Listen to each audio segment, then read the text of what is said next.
Oh yeah, the guy who was poisoned. I forgot about him. He's coming quite frequently. Am I on half of his letter of recommendation? So don't know what to expect. Hopefully I was right, and I clicked on the turning page too quickly. Just let me see in slow passion what. Oh, the background just disappears, right? You see? You see there? Oh, it's the moon. The moon right there. Don't mind, this is a great animation. I guess you're all bothered with this sound. Okay, let's go. Let's go. Good day, Mr. Mugg. Pray tell, did the matter with the cherries resolve itself in the end? Those sugar crystals you gave me did work wondrous well. Verily, Dr. Forman, methinks you should fashion this medicine into little round pills and sell them by the score. I warrant you would make your fortune. Yes, if only I could have my querents believe that mere sugar pills were the cure for all their ills, great and small, I would be a very rich man indeed, would I not? And what may I assist you with this day, Mr. Mugg? I have the spotted fever.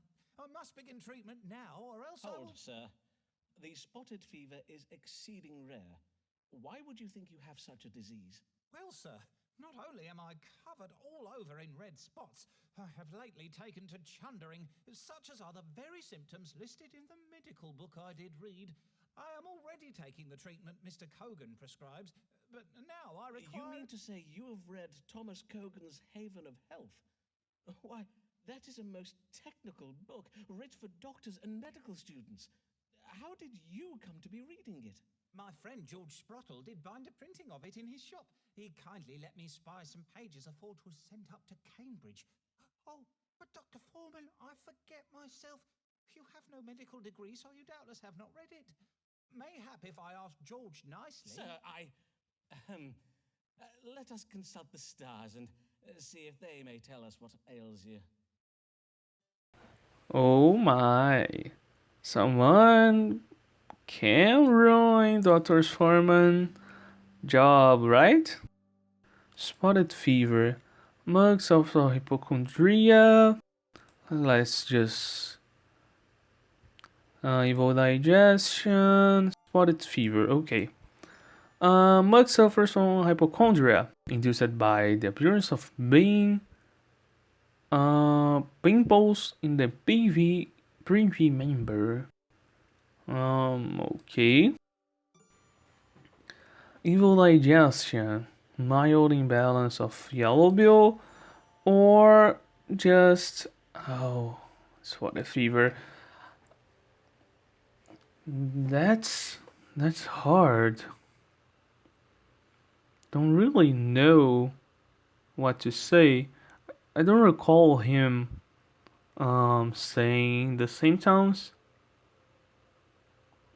Did I say the symptoms or just the the illness? I don't know. I can't recall. I think I was too focused on that chat about the medical books. I mean, he can be hypochondriac. I think I don't recall him saying about his private areas. Man, evil digestion, I don't think it is. I can't. The thing is, if I say he has this fever, and I turn out to be wrong, that can be bad. So I guess he's just hypochondriac.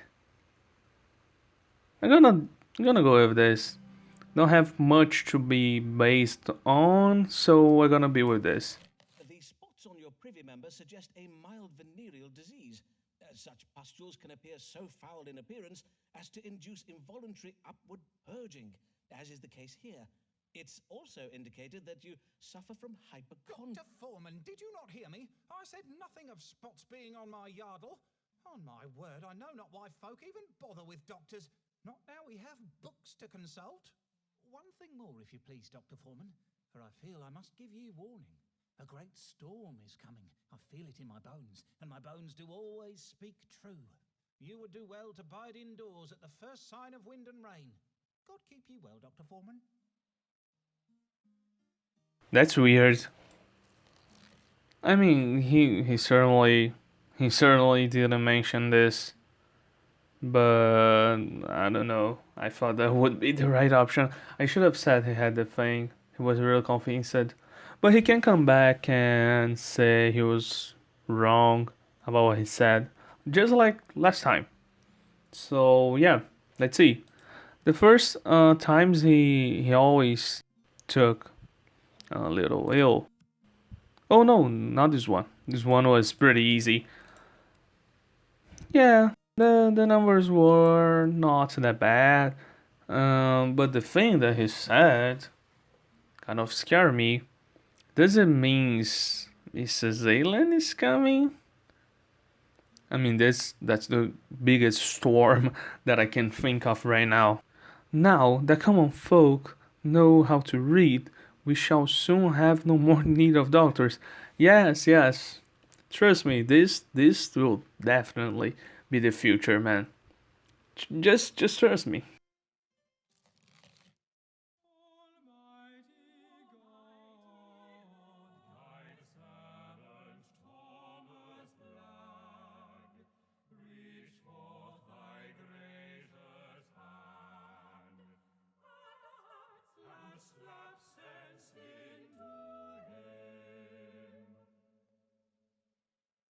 So Blake, it's been a long time, man.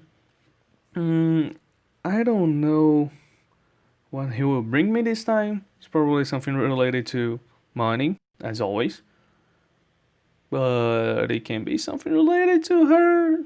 But it can be something related to his wife. I don't know.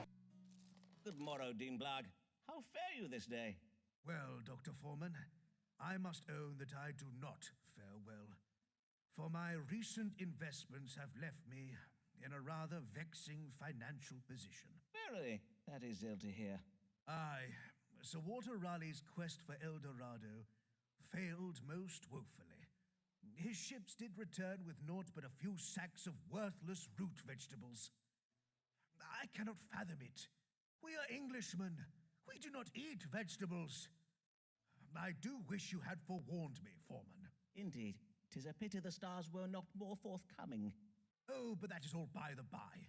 For you will be pleased to know that I put my remaining fortune into a new venture so assured of success that I will make all my money back and more.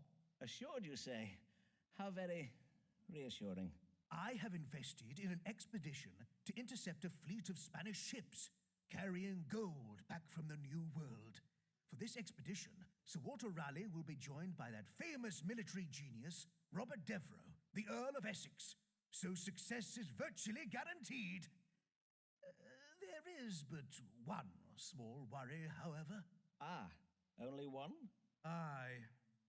'Tis that Raleigh and Essex set sail full 2 months past, but there is yet no tidings of them. Such silence is a trifle vexing. Have they yet captured the Spanish treasure ships? Surely no ill has befallen them. A most vexing mystery indeed. Let us see whether the stars can tell us what has become of this expedition. That's bad. I don't know if I gave the right reading to that narcissistic guy, the French one, which was Robert. Will my investment in an expedition to capture Spain treasure ships pay off? Let's go again with guessing things wrong to this guy. Blake is lazy, fantasist who indulges in the excess of creative thinking. Maybe. Angels will vest their blessings upon Blake, but he must be patient. While a battle is being waged in a forging climb, God has granted Blake good intuition. The moon shines its benevolent light upon Blake's family fortune, and oh my, The expedition has been endangered by secret information from an untrustworthy authority. Untrustworthy? How very dare the stars throw shade upon my honor thus. My skill in reading navigational coordinates in the stars are unpreachable. This is Blake saying? Weird. Blake has been careless with his financial legacy. Riley and Access are sailing their ships in the wrong direction and will suffer reversal of fortune. Okay, this is the pessimistic one. I think this is the most uh, optimistic. Okay, this one, I don't really know. Label this one. And based on my reading, I always say that he should be optimistic. I think I'm gonna try a third time. I think that this one is the optimistic. This one says that. Yeah, the moon shines its benevolent light upon the Blake family fortune. I just gonna say what he wants to hear. I don't care what uh, this guy has to say. Wondrous tidings! Your family's fortune is soon to be restored, and you may thank God for it, for it was he that inspired you to invest in such a well-led expedition. Raleigh and Essex have come upon the Spanish treasure fleet, and a violent battle off the coast of Spain is being waged this very hour. Verily, blessed day! O Heavenly Father, I give thanks unto thee for both thy mercy and thy business savvy. At the beginning, I said that I should focus more on a lot of recommendations, but I cannot let my feelings go over me, and the only thing that I've been doing is that. I chose that option with Senor Ferraro, the guy, the French guy. I always forget his name. Robert. I chose a bad thing for him. I think no, it wasn't a bad thing. Wasn't a insurgent. But Thomas, I don't care about you, man. Just invest everything in something that is not a sure of bringing money back. That I'm fine. Okay, he was fine. Some points I don't really care about you. I wonder what Mrs. Blake has ordered for dinner. Would that be a swan pie? Swan pie. Don't really like you, man. I don't really like you. You're too focused on money. Just comes here to like for me to guess what you should do with money. I don't know. Why must this wench act so distressed? Mayhap she can't abide a jest. No welcome love when 'tis professed. What an ungrateful lady!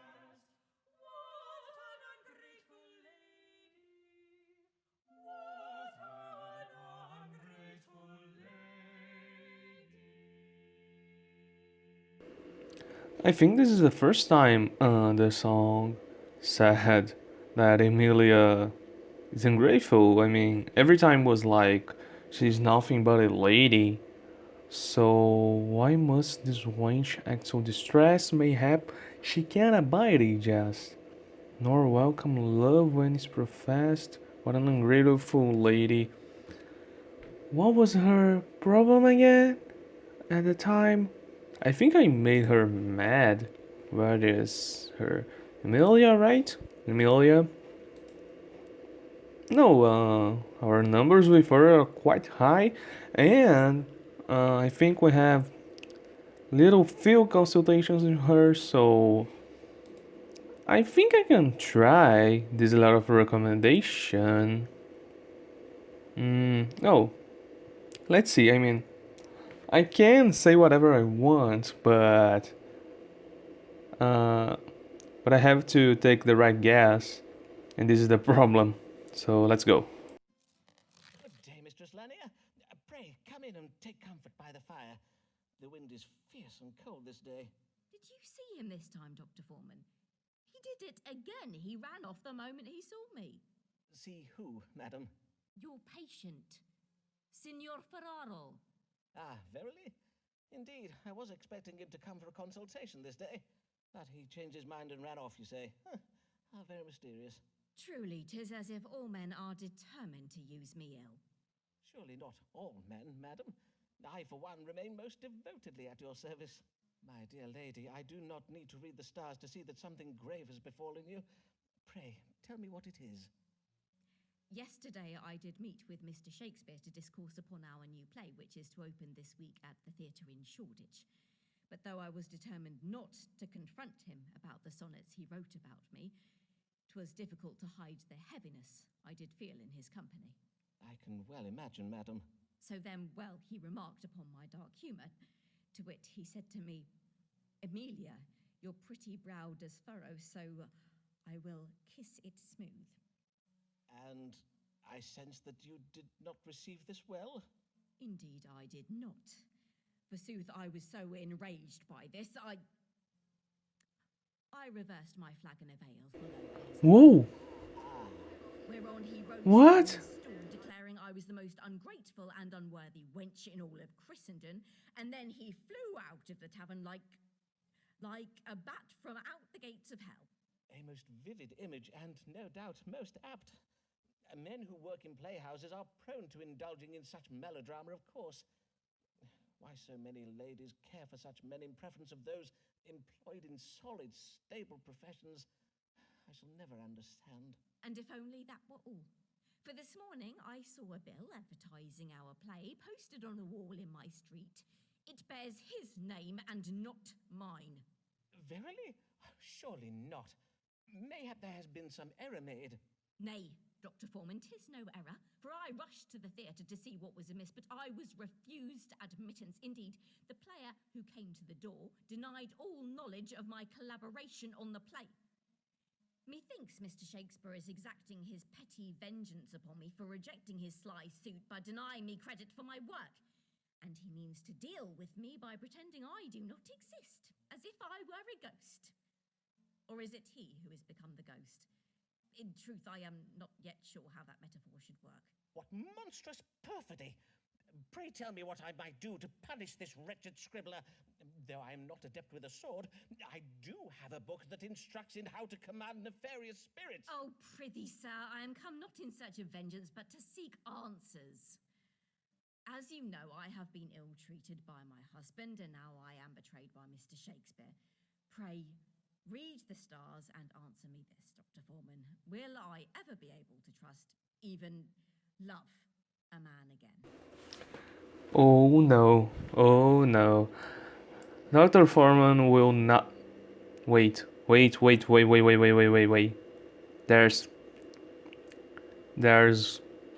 only one option. And I know that Dr. Forman will say, come at me, bro. I'm all yours. And no. That's ain't true. I'm clicking everywhere to see if there's a hidden choice here, but it's not. Oh my god. That's a lot. Emilia secretly wishes to commit adultery with a man of high intelligence. Emilia should give in to her true feelings. Emilia's friends have been unworthy of her confidence. God rewards men who invest time in their friendships with comely women. Mistress Lanier is ignorant of the love she inspires, but her ignorance will be reversed. The relationship betwixt that's weird. The relationship between Emilia and me is currently wrought by confusion. Emilia literally legacy has been betrayed by Mr. Shakespeare. Emilia present adversity may bring change and new life in the form of a child. To be really honest, this option is not even that bad. I mean, it doesn't really say that Dr. Forman wants to do with her. Where was this? No, This one, yes. Emilia and me is currently wrought by confusion. So nothing is safe. Yeah, I mean, it's the only option, right? I can't really. Let me check again. No. I can't really choose anything else. This option is not. It's not bad. It's pretty good. I mean, it has a lot of stuff. So let's see how things gonna end. In the end, I really just want the letter of recommendation. Miss Emilia is kind of a hard person, but it's not a bad one. Also, I want for her to be happy, but to care about people. I mean, we never touched the subject of her son again. So, anyways, let's move forward. I can I can kind of expect what's going to happen, but I don't know if Emilia is gonna like Dr. Forman. Let's see. To your question of whether there yet be a man in this world worthy of your trust and affections, forsooth, I have never seen an arrangement of stars that speaks so clearly. Verily, then pray tell, what answer does it give? My dear lady, the answer you seek need not be divined by reading the stars. It may be read in the signs you see before you now. To wit, the answer you seek is right in front of you. I am afeard I do not follow, Dr. Forman. 'Tis your feather quill, a half-eaten apple, your desk is a little untidy, and I must confess the symbolism in Flemish still life painting has always quite confounded me. Take a skull, for instance. What sense does a skull make alongside a bowl of... Below? 'Tis clear to me now, your face was always hid in shadow, but 'tis you, Mr. Forman. You are the man who has been prowling me these last months. Dearest, loveliest Amelia, allow me to profess to you my undying admiration for your charms, which are not insignificant. God's womb, et tu, Dr. Forman. Fie, you of all men to betray me thus. But 'tis true. I now see the answer. For I know now never again to trust a man to guide me. Henceforth, I shall write under my own name, and when there are decisions to be made, I shall take my own counsel and make my own judgments. Farewell, Dr. Forman, and clean your desk. Verily, 'tis quite disgusting. Dr. Foreman's a psychopath. I don't like him. I don't like him anymore.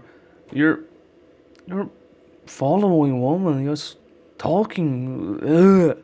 I mean, not only Emilia, but Avis Allen too. Ugh. Ugh. Disgusting. And I mean, she's totally right. Oh, it was her last appointment. She will actually never come back here again. Was the final consolation for this quadrant. We women will achieve equal treatment even if it takes us 100 years. Yeah. Probably, unfortunately, will take a little bit more than that. I don't remember the exact date of this game. But it will take like real long, but nowadays things are better, way better, like far better. But we still have a lot to work on. Goodbye, Emilia. You were a great person in general. As everybody, you have some things to work on, but you were a really good girl. I wish you success in the future. Okay? Goodbye.